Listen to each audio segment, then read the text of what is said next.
સદગુરુ નિષ્કુળાનંદ સ્વામીએ આજે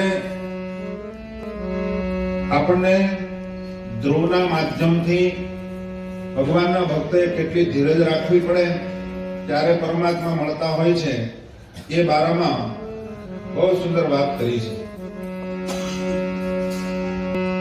એ હરે ભજવા હરખા હોયા હૈયા દે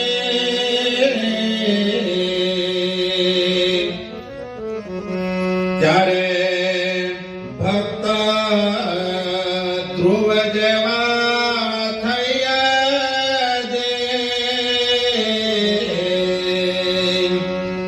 એથી ઓરા એ રતિયના રહ્યા દે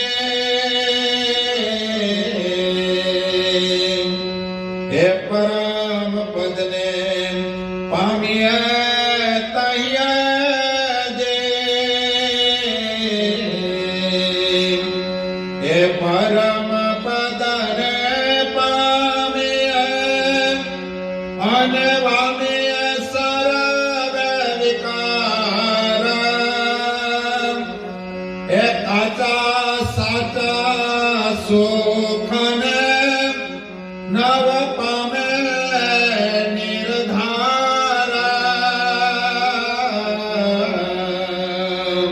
સદગુરુ નિષ્કુળાનંદ સ્વામી એમ કહે ભગવાન ભજવાની અહીંયા આમ છે, ઈચ્છા છે, પામવું છે પરમાત્માને તો સ્વામી કહે કે શરત ધ્રુવજીએ જેવી ભક્તિ કરી એવી ભક્તિ કરો. ધ્રુવજીએ જે કર્યું એટલું જ કરવાનું છે. સ્વામી કહે એમાં રતિવા ઓછા ન ઉતરીએ. જેટલા ધ્રુવજીએ સાધન કર્યા છે એટલા સાધન આપણે કરવાના છે, એથી વધારે નથી કરવાના. વધારે કરવાની જરૂર નથી.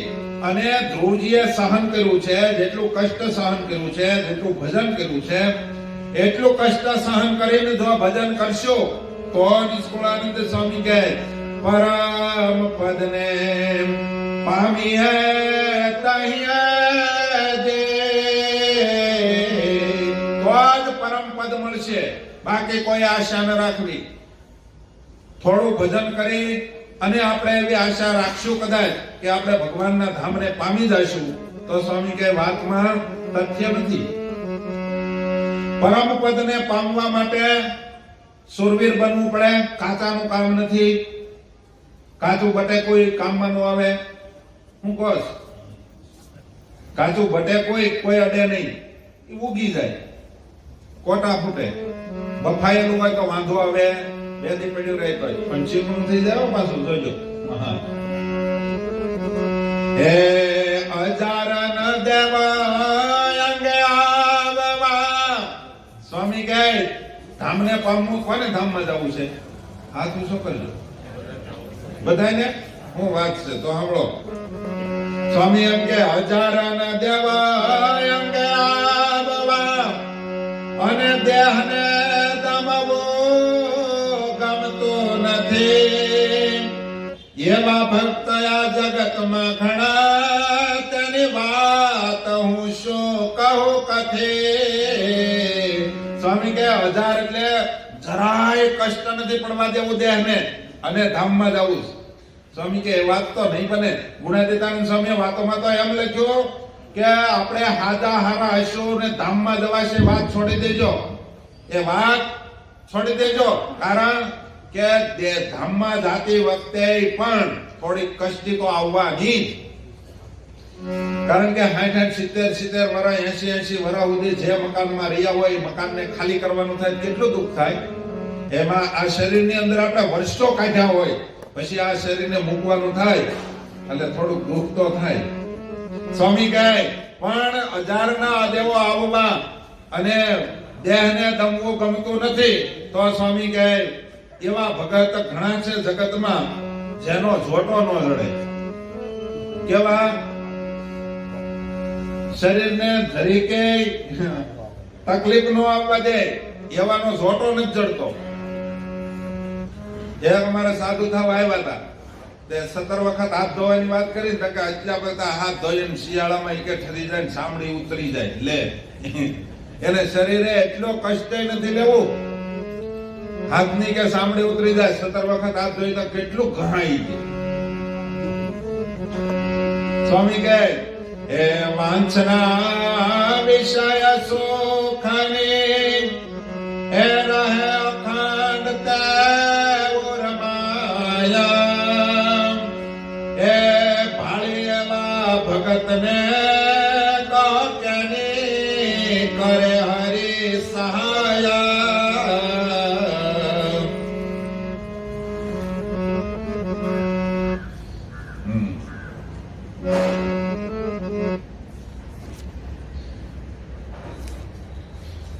નિષ્કુળાનંદ સ્વામી એમ કહે કે અંગે આધાર આવવા દેવો નહીં, મીન્સ કે શરીરે કષ્ટ પડવા દેવું નહીં, અને પામવું છે પાછું અક્ષરધામને માટે સ્વામી કહે એ વાત નહીં બને. જેવી ધ્રુવજીએ મહેનત કરી છે ભગવાનને પામવાની એવી મહેનત કરો. સ્વામી કહે સ્વામીએ એમ લખ્યું કે એને જ્યારે એવું થયું કે હવે મારે ભગવાનને પામવું જ છે, ત્યાર પછી ધ્રુવજીએ મહેનત કરી છે.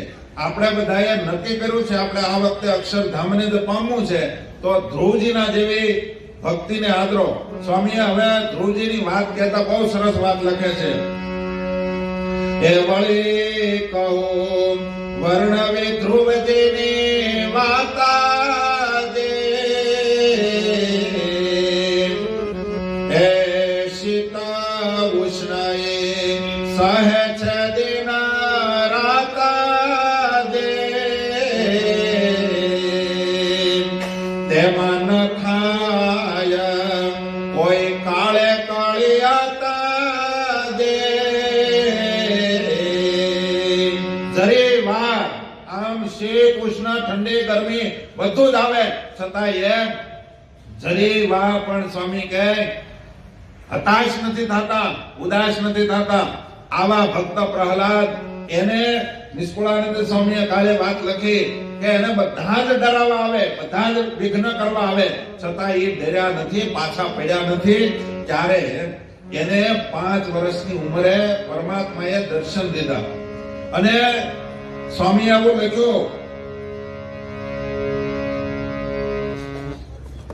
આટલા તકલીફ આવતી, એટલા વિઘ્નો આવતા છતાંય પણ ધ્રુવજી ડગ્યા નથી. હે શ્વાસો શ્વાસે સમરે હે સુખદાયે શ્રી ઘનશ્યામ હે પળયક પામતા નથી ભજનથી વિરામ. એક પળવાર વિરામ પામતા નથી. ભરતજીએ અને ધ્રુવજીએ આ બધાએ જેટલા સહન કર્યું છે, એના ભજનની ભૂમિ જોઈ તમે, એના તપની ભૂમિ જોઈ. આપણે તો અહીંયા કાંઈ ઠંડી નથી. આ લોકો જે જગ્યાએ તપ કર્યા છે, ભજન કર્યા છે, એ ધરતી ઉપર તો માથે બરફની વર્ષા થાય. બરફની વર્ષા થાય ત્યારે તો સારું લાગે, પણ બરફ વરસી રહે અને પાછળથી જે પવન આવે ને એ અતિ ઠંડો હોય. અત્યારે કદાચ બરફની વર્ષા થાય, સ્નો પડે એટલે એ તો બહુ ઉકળાટ થાય, બહુ ગરમી થાય, પણ થોડી વાર થાય પછી એનો જે ભાવ દેખાડે પવન આવ્યા પછી એ જુદી રીતનો હોય. પણ છતાંય શ્વાસ ઉશ્વાસે શ્વાસ લે અને શ્વાસ મૂકે એમાં પણ થોડી વાર પણ ભગવાનને નથી મૂકતા. એ તન રાખ્યું છે તાપમાં અને મન રાખ્યું છે મહાપ્રભુ માયા.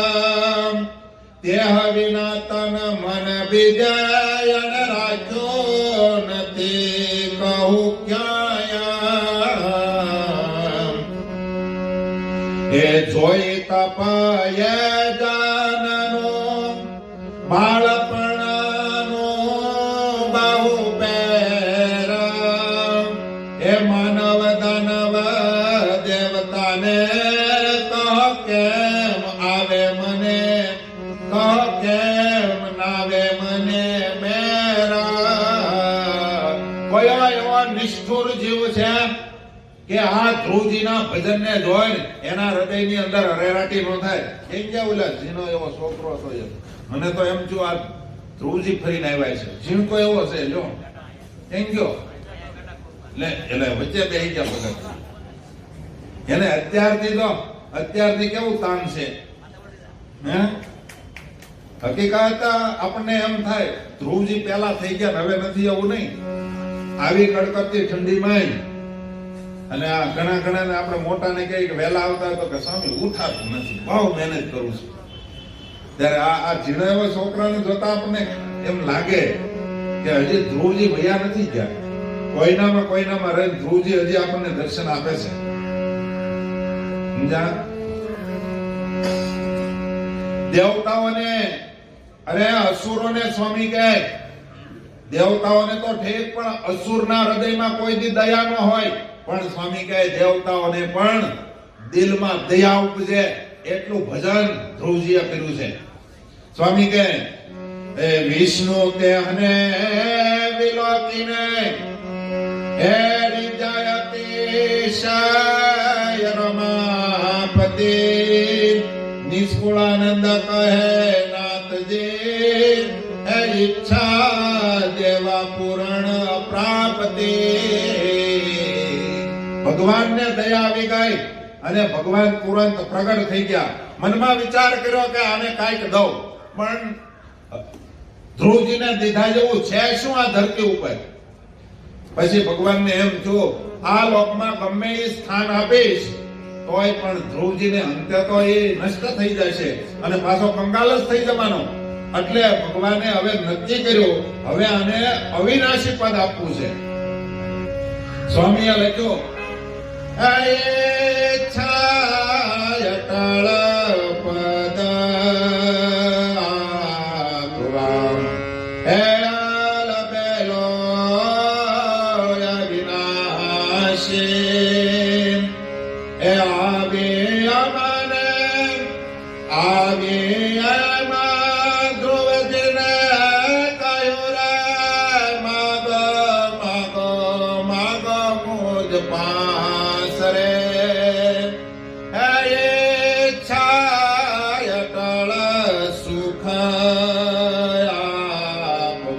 અટળ કોને કહેવાય?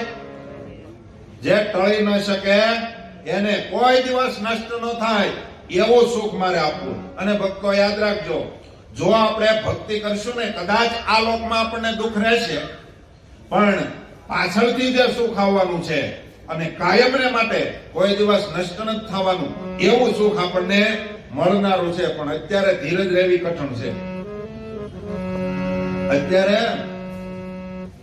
જે તકલીફ આવે એને સહેવી ઈ કઠણ છે. ધ્રુવ જે કહે ધન્ય ધન્ય નાથજી હે તમે પ્રસન્ન જ થયા. એથી વિદોષો એમાં ગવો દેના દુઃખ ના ગયા. ધ્રુવજી કે મહારાજ તમે પ્રગટ થયા આનાથી બીજું કયું સુખ હોય? બસ આજથી મારે દુઃખના દાડા ગયા અને સુખની શેર આવી. સ્વામી એમ કે હે અખંડ રે જો મારે અંતરે. શું ધ્રુવજીએ માગ્યું? આપણને પ્રગટ થઈને ભગવાન એમ કીધું માગો તો હું માગીએ. હું કો માગો તમે? ધંધો, ફેક્ટરી, હમણાં લોકડાઉન હાલે છે મહારાજ કઈક દયા કરો, નથી કઈ મેળ પડતો, આપણે એ માગીએ ને. પણ ધ્રુવજીએ માગતા શીખવાડ્યું. આપણા પ્રેમાનંદ સ્વામીએ પણ ગાયું છે. શું ગાયું? તમારી મૂર્તિ વિના એ મારા નાથ રે એ બીજું મને આપશો માં. તમારી મૂર્તિ વિના એ મારા નાથ રે એ બીજું મને જોજો પાછા. ભગવાન સાંભળે છે. એક ભાઈ ફગવા બોલતા હતા ને ઉભા થઈને વહી ગયા. એ કે મારું ભગવાન સાંભળે છે ને મારું ધંધો મીડો ઠપ થવા. બીજા પદમાં નિષ્કુળા પ્રેમાનંદ સ્વામીએ કીધું છે, બીજું મારે નહીં જોઈએ, બીજું મારે કશું જોતું નથી મહારાજ, બસ તમે મળ્યા એટલે બધું જ આવી ગયું. અહીંયા ધ્રુવજી પણ એમ જ કે મહારાજ તમે પ્રસન્ન થયા હો ને તમે રાજી થયા હો અને તમારે દેવું જ હોય તો એક જ વસ્તુ આપો. શું? અખંડ રહો મારે અંતરે, હે પ્રભુ આવા નયા, એ મોટું બંધન છે એ અમારા તણો તે મન દેશો બંધાવા. કોણ માગે છે? વિહરલાલજી મહારાજ બોલવા આવે ને, ભાડું ભાડું ભાડું રે નહીં લઉં નાવનું ભાડું. એમાં એમ કીધું મહારાજ આ લોકમાંથી અમે જ્યારે આવીએ ને ત્યારે અમે તમારું ભાડું નથી લીધું, એમ તમે અમારી બહુ પરીક્ષા નહીં કરશો. મારા કર્મ હામું નહીં જોશો મહારાજ, લઈ જાજો.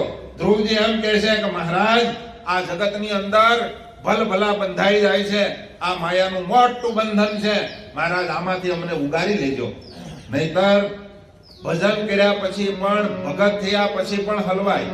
તમારી ક્યાં વાત કરવી, અમે બધું મૂકીને આવે તો પકડાઈ જાય ક્યાં. સમજ્યા? ધનમાં, શ્રીમાં, માનમાં, ખાનમાં ક્યાંક લેવાઈ જાય, પણ જે ક્યાંક લેવાશે એ ધામને નહીં પામે. એ 100%ની વાત છે. કોઈ એમ કહેતું હોય કે આપણે એટલા વર્ષ ભજન કર્યું, એ કઈ એમનેમ નથી જવાનું. મહારાજનું વચન છે, એ વાત ચોક્કસ કે ભજન કર્યું છે એ રઝળતા કોઈ કાળે પ્રગટ થાય. ત્યાં સુધી રઝળવું તો ખરું ને. હે, માના ઉદરમાં ઊંધે માથે લટકવા આવવું તો ખરું ને. એ તો ભયંકર દુઃખ છે, એના કરતા જમપુરી હારી. અરે કુંભીપાક નામના નરકનો કુંડ સારો, પણ માતાના ઉદરમાં ઊંધે માથે લટકવા આવવું એ બિલકુલ સારું નથી, એમ નિષ્કુળાનંદ સ્વામી બતાવે છે. તો કોઈ ભગતને એમ હોય કે આપણે એટલું ભજન કર્યું, ભલે થોડી ઘણી ખામી હશે તો મહારાજ એ ટાળી નાખશે, એવી આશય ન રહેવું. પેલા મહાત્મા છે ને, એના નદીએ નાવા ગયા, એક મચ્છીમાર માછલા મારતો હતો.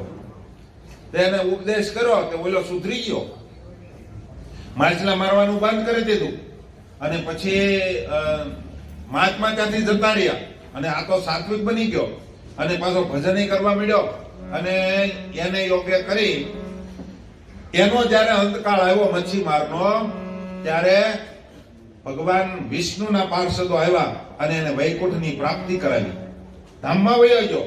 મહાત્મા તો પાછા ફરતા 2-5 વર્ષે પાછા આવ્યા, અને કોઈકને પૂછ્યું કે અહીંયા એક મચ્છીમાર માછલા મારતો હતો, એ કેમ દેખાતો નથી? કે એની તો શું વાત કરવી, એને તો કોઈક મહાત્મા મળ્યા હતા અને એને ઉપદેશ કર્યો, માછલા મારનારો તો સુધરી ગયો. અને ઈ જયારે ધામમાં ગયો ને ત્યારે આખા ગામની અંદર નગારાનો અવાજ સંભળાણો, નગારા ઝાલરનો અને વિમાનનો અવાજ સંભળાણો. ભગવાનના વિષ્ણુના પાર્ષદો આવી અને એને તેડી અને ધામમાં ગયા. આટલું મોટું કામ થઈ ગયું એનું.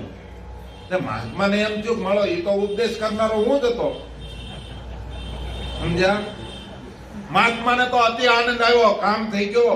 એક જીવને ઉગારે તો બ્રહ્માંડ ઉગાર્યાનું ફળ મળે, આપણને એક બ્રહ્માંડ ઉગાર્યાનું ફળ મળી ગયું.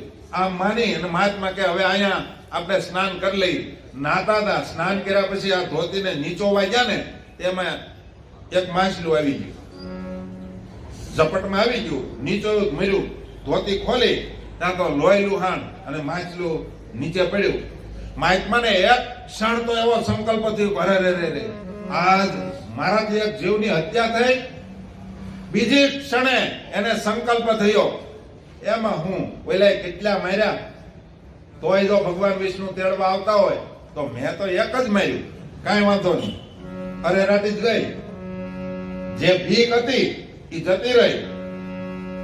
અને એને યોગા કરીને મહાત્માનો જ્યારે દેહ પડ્યો ને ત્યારે યમના દૂત તેડવા આવ્યા.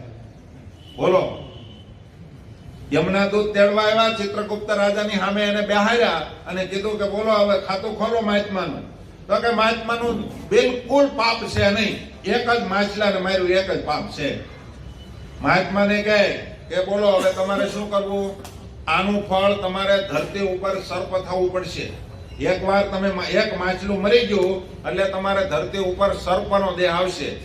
સર્પનો દેહ પહેલા ભોગવી લેવો છે, પછી કાયમને માટે તમારે સ્વર્ગનું સુખ છે, ધામનું સુખ છે. બોલો તમે કોઈ મહાત્માએ વળી વિચાર કર્યો કે ભાઈ હવે આપણે ધામમાં ગયા પછી અંદરમાં એક તો રેરાટી રહીને મળું, એક દિવસ પાછું જવાનું છે. એના કરતા મહાત્માએ આપણને બોધ દેવા માટે શીખવાડ્યું. નહીંતર મહાત્માને જો એવો સંકલ્પ હોય કે એકવાર ધામમાં વહી ગયા પછી કોઈ આવતું નથી, એ ગીતાનો શ્લોક યાદ નહીં રહ્યો હોય. સમજ્યા?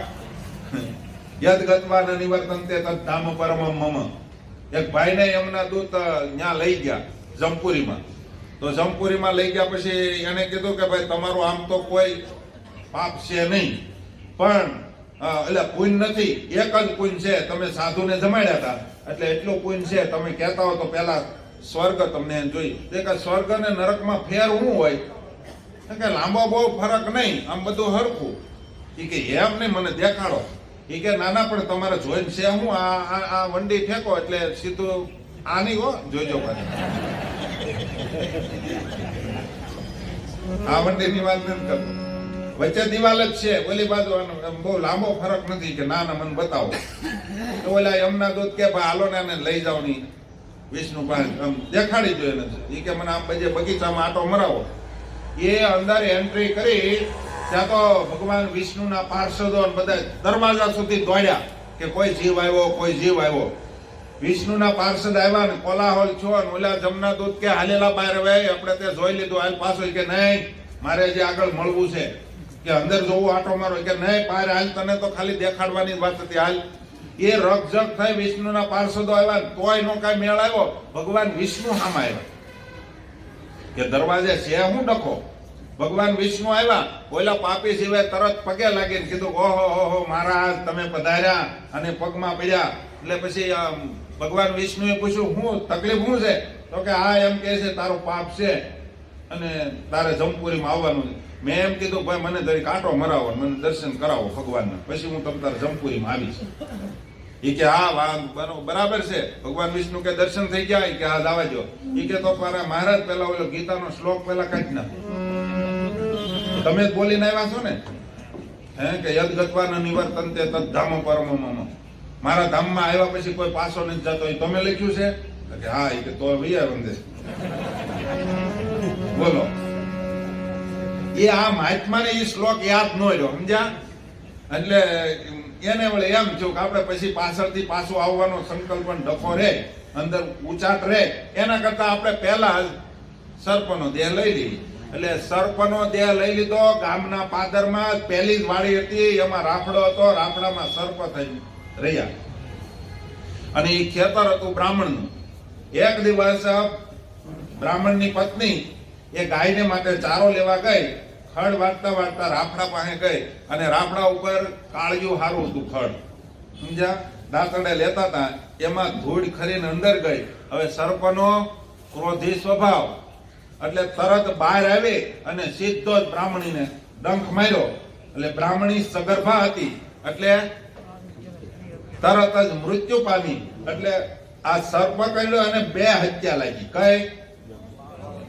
એક બ્રાહ્મણી બ્રહ્મ હત્યા, સ્ત્રી હત્યા અને બાળ હત્યા, ત્રણ ઠપકારી લે.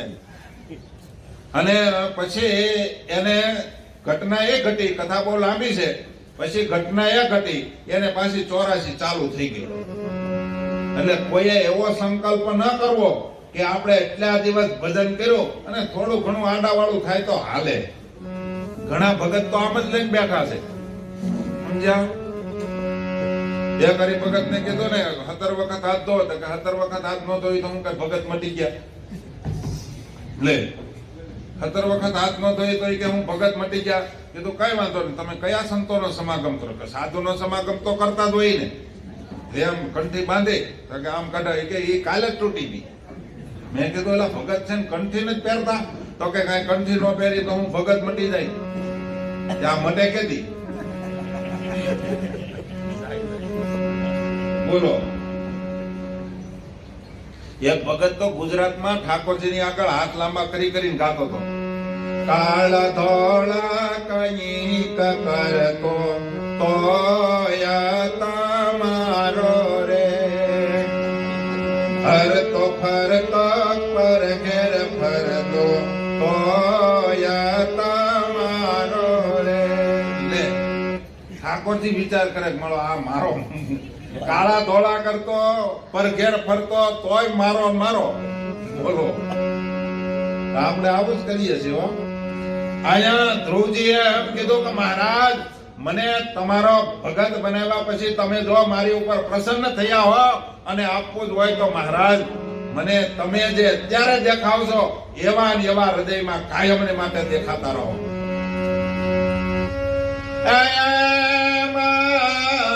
ધ્રુવજી જ્યારે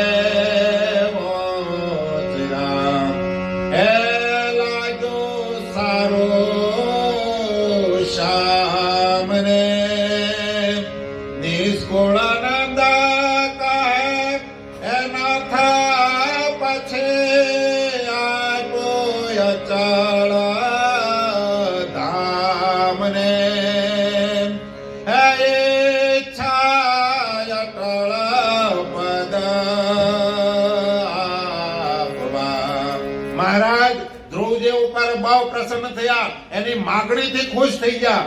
એટલે ભગવાને એને કીધું કે જ્યાં સુધી સૂર્ય ચંદ્ર તપે ત્યાં સુધી તમારે આ ધરતી ઉપર અવિચળ પદને મેળવવાનું છે. અને ધ્રુવનો તારો જોયો કોઈએ? તમારા સિટીમાં તો તારા જ નથી દેખાતા. સમજ્યા? તારા ઉગે એટલે હાથમાં એ પેલા તો આપણે ઉગે એ પેલા તો ભૂઈ ગયા હોય અને પાછા એ જયારે આથમી જાય તે પછી તો ઉઠ્યા હોય. અને જો કે આમ તો અહીંયા તો ઠીક છે, અમેરિકામાં તારા જ નથી દેખાતા. ત્યાં મેં કીધું હશે કે નહીં હોય ખબર જ નથી. બોલો કારણ શું ખબર?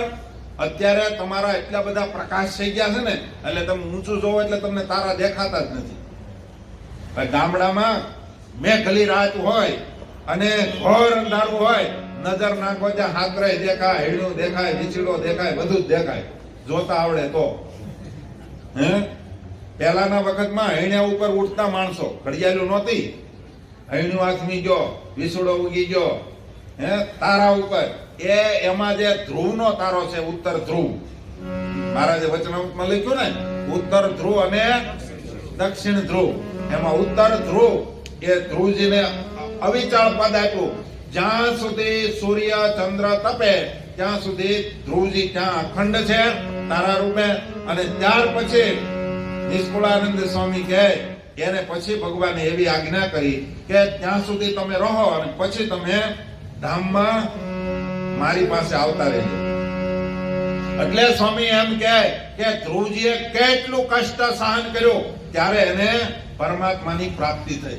નિષ્કુળાનંદ સ્વામીએ એમ કીધું કે ધ્રુવજીને જે પરમાત્માએ કષ્ટ આપ્યું એનું ફળ અવિચળ પદ મળ્યું. મીન્સ કે આ લોકમાં એની કીર્તિ રહી, રાજે મળ્યો અને અંતે ધામની પ્રાપ્તિ થઈ. ભક્તો એક વાત યાદ રાખજો, ભગવાનની મરજીમાં તમે રહેશો તો થોડું કષ્ટ આવશે, કારણ કે સારું કામ કરવામાં બધાને સહન કરવું પડે છે. આ જગતમાં કાપડ એમનેમ તાકો તમે કોઈ ઓઢીને નીકળતા નથી. પહેરાય છે એને દરજી કાપી કૂપી કટકા કરી અને હરખું કરે, પછી બધા જ લોકો એને સન્માનથી રાખે, એને સારી રીતે હાબુથી ધોવે, ઇસ્ત્રી ફેરવે અને પછી ઓલા શું કહેવાય ટીંગાડવાનું હોય એને હેંગર. હા, હેંગરમાં ટીંગાડી કબાટમાં રાખે. પણ એમને કોઈ એને થાકો પડ્યો હોય તો એમને કોઈ ટીંગાડતું નથી. એને કષ્ટ સહન કર્યું તો એને કબાટમાં રહેવાનો મોકો મળ્યો. એક નહીં, દરેક જગ્યાએ સોનાને પણ જો કાચના ચોકેસની અંદર રહેવું હોય અથવા તો ઠાકોરજીના ગળામાં જવું હોય તો એને કષ્ટ સહન કરવું પડે. એમ આપણે જો ભગવાનની પાસે જવું હોય તો સ્વામી કે આપણે સહન તો કરવું જ પડશે. આજે આપણે એકાદશી છે એટલે થોડીક કથાને ટૂંકાવી, નહીતર હજી તો સમય મારા માટે ઘણો આમ કાયમના રૂલ્સ પ્રમાણે ઘણો છે, પણ આજે એકાદશી છે અને આપણે એકાદશીનું ઠાકોરજીનું જન્મંગલના પાઠથી પૂજન પણ કરવાનું છે, એટલે કથાને થોડીક ટૂંકાવી દઉં અને ધ્રુવજીની બે વાતો મીઠી સ્વામીએ પાછળથી આપણને ઉપદેશની કરી છે એને આપણે દોહરાવી દઈએ. સ્વામી કહે ધ્રુવજીના જેવું જો ભજન આદરીએ ને તો ઠાકોરજી આપણને પણ અવિચળ પદ આપવા માટે તૈયાર છે, પણ બધું જ મળ્યા પછી જો આપણને ધ્રુવજીની જેવું ભજન કરવાનો સંકલ્પ ન થાય તો આપણા જેવો કોઈ ગાંડો ન કહેવાય. સ્વામીએ કેવા સુંદર શબ્દ લખ્યા. ધ્રુવજીને એ જમાનામાં કોઈ આવી સુવિધા નહોતી હતી. અત્યારે તમારે છેલ્લા વાળાને સાંભળવું હોય તો માઇકમાં બોલીએ એટલે બધા સંભળાય. પહેલાના વખતમાં કાંઈ નહોતું અને તેમ છતાં એ લોકો કેટલું ભજન કરીને જતા રહ્યા. આજના સંદર્ભમાં મેં તમને આગળ કીધું હતું કે તમારે ગોપીનાથજી મહારાજના દર્શન કરવા હોય, લક્ષ્મીનારાયણ દેવના દર્શન કરવા હોય કે નરનારાયણ દેવ ભુજવાસી નરનારાયણ દેવના દર્શન કરવા હોય તો અહીંયા બેઠા બેઠા તમને અરે એની ક્યાં વાત કરો, બધાય તીર્થોના દર્શન તમારા ફોનમાં થાય. કેટલી સુવિધા છે. આવી સુવિધા મળ્યા પછી જે ભજન નો આદરે એના જેવો કોઈ ગાંડો ન કહેવાય. સ્વામી એમ લખ્યું એ કરી લાડવા જો કાષ્ટના અને પછી લેવું મોતયાનું મૂલા તે સમજુ કેમ સમજશે કાષ્ટ પિષ્ટ મિષ્ટ સમતોલા. લાકડાના લાડુ અને ઓલા લાડુ બેયને હરખા હમશે તો સ્વામી કે એને લાડવાનું ઓરિજિનલ લાડવાને નહીં ઓળખે તો ગમીના બાસકું ભરશે અને દુઃખ ઊભું થાય. સમજ્યા? લાકડાના લાડા એના જેવા જ બને. હવે તો બધું બને હો. ઓરિજિનલ ટમેટા જેવા ટમેટા આવે છે, ઓરિજિનલ જામફળ જેવા જામફળ, સફરજન મળે છે ને. ઓરિજિનલ કોપી ટુ કોપી હોય એવું લાગે, પણ સ્વામી કે એમાં તમને મિષ્ટાનનું સુખ આવશે નહીં. એમ તમે આ જગતની અંદર તમે એમ માનતા હશો કે આપણે અક્ષરધામનું સુખ અહીંયા જ છે, તો સ્વામી કે એમાં અક્ષરધામનું સુખ આવશે નહીં. એને તમારે નોખું કરવું જ પડશે. લાકડાના લાડુને અને લોટના લાડુને નોખા કરવા પડશે. અને સ્વામી કે એ નોખું કર્યા પછી જે જમશે એને લાડવાનું સુખ આવશે. પછી સ્વામી એમ કીધું કે ભૂત ભવિષ્ય વર્તમાન માયા એ વળે વિચારવી હવાત એ ભક્તિ કરી મોરે ભક્તે એવી કરવી આપણે વિખ્યાત. એ છાર સારનો ભાર સરખો એ તપાસી તે ઉપાડવો. સારમાં બહુ સુખ મળે અને છાર ધોયે પરિશ્રમ પાડવો. કેટલી સુંદર વાત લખી. તમને ખબર કાબર ને કાગડાનો પાઠ આવતો ભણતા થઈ? હે કોને ખબર? ભણ્યા છો ને? હે કાબર ને કાગડાનો તે મળો કાગડો ઠાકા થયા કરે એવું આવતું પાઠમાં. ટૂંકમાં કહું છું. અને કાબર બિચારી મહેનત કરે, બધું બાજરો વાવ્યો, પછી એને નીંજો, પછી નીંગલ્યો ત્યાં સુધી ખબર રાખી અને અંતે પછી લણી અને ડુંડાનું પગર હાક્યું. ઓલા કાગડાને વારે વારે બોલાવા જાય, હાલોની ભાઈ ઘડીક થોડુંક કામ કરાવે. કે જાઓ ઠાકા થયા કરું છું, સાસુડી ઘડાવું છું, જાઓ કાબર બેન કાલ સવારે આવું છું. લે પાઠ હજી યાદ તો છે હો તમને બધાને. પછી બધા કાબર તો મળે કે આ મળો આપણે મહેનત આપણી પાસે કરાવે ને કઈ કરતો નથી, પણ હવે આને છેલ્લે તો આપણે જોઈ લેવો છે. પછી છાર, છાર એટલે ઢૂંસા અને સાર એટલે બાજરો, એના બે ના ઢગલા કર્યા. પછી છેલ્લે કાબર પાછી બોલાવા ગઈ કે હવે હાલો ભાગ લેવા. તે કાગડો કે હાલો લે ભાગમાં તો મોર જ હોવ ને, સાસુડી ઘડાઈ ગઈ અને તૈયાર થઈ ગયો અને આવ્યો કાગડો ઉડતો ઉડતો, પાછો કાબરની મોર થઈ ગયો. આવા મોર બહુ થઈ જાય, કર્યું ન હોય કાંઈ ઈ. કાગડો મોર થઈ ગયો સમજ્યા, અને સીધો એને એમ કે આપણે મોટો ઢગલો મારો. હલો, બાજરાનો ઢગલો નાનો હતો અને છારનો એટલે કે ઢૂસાનો ઢગલો બહુ મોટો હતો. એ અંદર ઉપર સીધો જઈને છલાંગ મારીને બેઠો તો તળિયે વયો ગયો. ત્યાં કાબરબેન પહોંચી ગયા અને બાજરાના ઢગલા ઉપર બેસી ગયા. આવો પાઠ ભણતા તમારે આવે છે કે નહીં છોકરાઓ? એવો હજી આવે છે. આમાં સમજાય, ઓલા કાગડાને એમ કે આપણે ઝાઝુ છે ને આપણે ઝાઝુ લઈ લઈએ, પણ એમાં ઝાઝુ મળશે, એમાં ખોટો પરિશ્રમ. હવે એ બહાર કાઢવા વાળા જો હે પાછા કાગડાને. એમ સ્વામી કહે ડુહાને ધોકાવાથી હવે કાંઈ નીકળવાનું. આમાં તમે સમજો છો?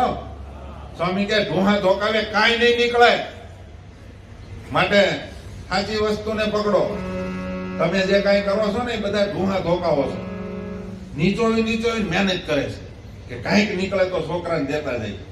જે છોકરો માળો હામું ટકર જોઈ લો, બાપા કાંઈક નીચો હોય જો લેતા જાય તો પણ કાંઈ નીકળવાનું નથી. સ્વામી કહે, જો સ્વામી એમ કીધું સારમાં સહુ સુખ મળે અને છાર ઢોયે પરિશ્રમ પાડવો. ખોટી મહેનત એમાં કાંઈ નીકળવાનું નથી. માટે સાજા થઈને સૌ મંડવ અને ખોટ ખંખેરીને કાઢો બધી આળસ નિદ્રા આ બધાને મૂકો અને સુખ લેવા માટે તત્પર થાવ. નિષ્કુળાનંદ કહે નાથજી રીતશે તો શ્રી હરિ, તો જ ભગવાન રાજી થવાના છે. માટે સ્વામી કે ખોટાને મૂકીને હાચામાં પકડો. ધ્રુવજીને પહેલા તો એવું જ હતું કે મારે રાજ લેવું છે, પણ જેને સમજાણું ત્યારે ધ્રુવજીએ એ વાતને પડી મૂકી. ભાગવતમાં કથા છે, આમાં સ્વામી બહુ ટૂંકાણમાં લખી. પછી અંતે ભગવાને કીધું કે ભલા તારે રાજ નથી દેવું, જોતું આપવું મારે તો તને અવિચળ પદ આપવું છે એમ કહી અને ધ્રુવજીએ પછી સાચી વાત મનાણી એટલે ખોટાને મૂકી દીધી. આપણને જો સાચી વસ્તુ મળી હોય